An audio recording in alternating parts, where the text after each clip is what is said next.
carry on with skill learning. When we learn a new skill, it's very much a continuous and dynamic process.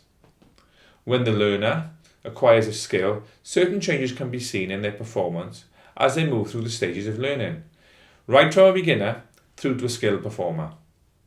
These changes can be analysed in 3 stages, and this model was developed by Fitz and Posner in 1967. You'll see a hyperlink there, so please take some time on the PowerPoint to click the hyperlink and refer to that model. These stages are known as the following, okay? There's a cognitive stage there.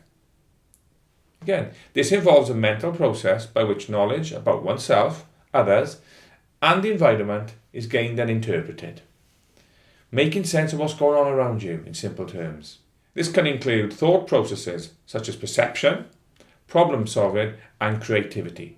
So we can start to see here, there certainly are links to football, aren't there, when we think about this.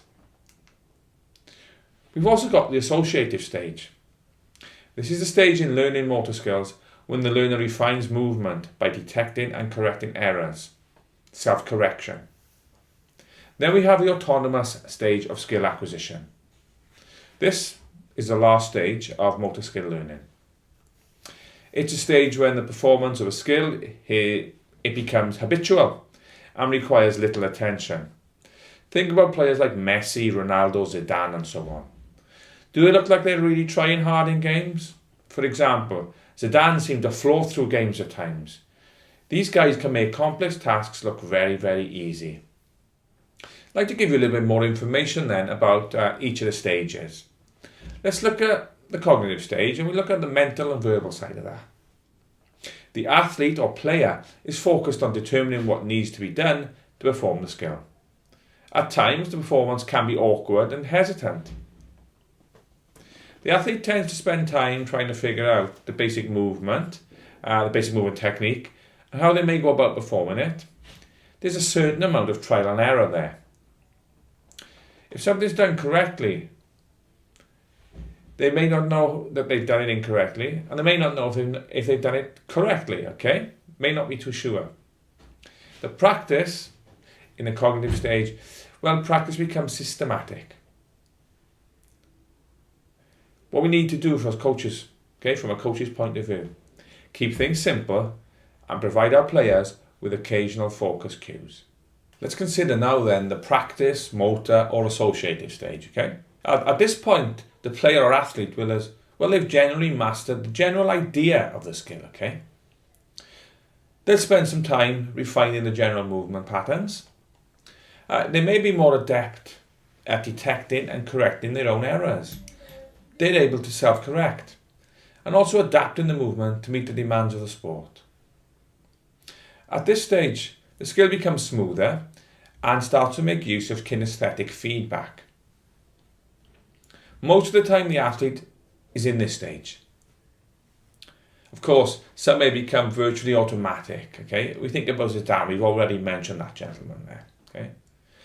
Coaches can help you by increasing the level of difficulty as the performance becomes more consistent.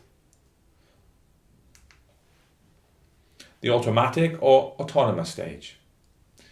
In this stage, the performance is more conscious and effortless. In this stage, the performance is more non-conscious and effortless.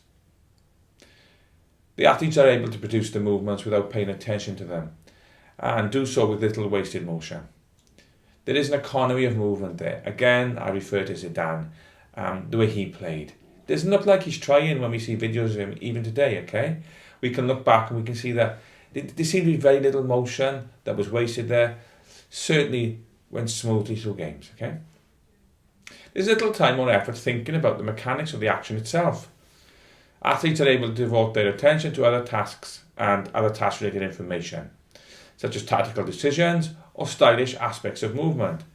Again, they have more time on the ball if you look at football players. A gentleman who I know at a local level, okay, actually the player manager of a local non-league club that I'm attached to.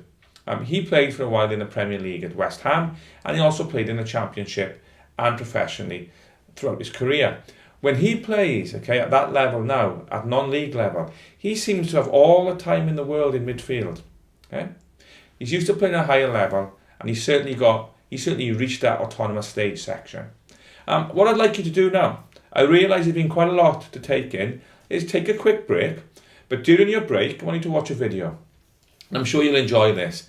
It's a series of sort of greatest hits then, if you like, starring Zinedine Zidane and some of these other great players that we mentioned. Have a look at that and see what I mean by autonomous stages of skill acquisition, okay? Please enjoy the video.